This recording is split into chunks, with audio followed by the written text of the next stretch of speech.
السلام علیکم ورحمۃ اللہ وبرکاتہ۔ تعلیم الاسلام مکمل 4 حصے تالیف حضرت علامہ مفتی کفایت اللہ رحمۃ اللہ علیہ۔ تیسرا حصہ چل رہا ہے۔ آج کا تازہ عنوان ہے مستحبات وضو کے باقی مسائل۔ سوال: دائیں طرف سے شروع کرنا سنت ہے یا مستحب؟ جواب: بعض علماء نے اسے سنت کہا ہے اور بعض نے مستحب بتایا ہے۔ سوال: گردن پر مسح کرنے کی کیا صورت ہے؟ جواب: گردن پر دونوں ہاتھوں کی انگلیوں کی پشت کی جانب سے مسح کرنا چاہیے۔ گلے پر مسح کرنا بدعت ہے۔ سوال: وضو میں اور کیا کیا آداب ہیں؟ جواب: وضو کے آداب بہت ہیں، مثلاً نمبر 1 چھنگلیاں کا سر بھگو کر کانوں کے سوراخ میں ڈالنا۔ نمبر 2 نماز کے وقت سے پہلے وضو کر لینا۔ نمبر 3 اعضاء کو دھوتے وقت ہاتھ سے ملنا۔ نمبر 4 انگوٹھی یا چھلے کو ہلانا۔ نمبر 5 دنیا کی باتیں نہ کرنا۔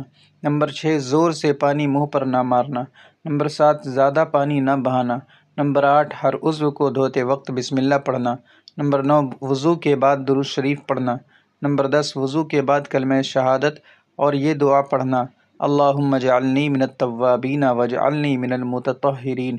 نمبر 11 وضو سے بچا ہوا پانی کھڑے ہو کر پینا۔ نمبر 12 وضو کے بعد 2 رکعت نماز تحیۃ الوضو پڑھنا۔ اس کلپ کے لیے اتنا ہی۔ جزاکم اللہ خیر الجزا۔ السلام علیکم ورحمۃ اللہ وبرکاتہ۔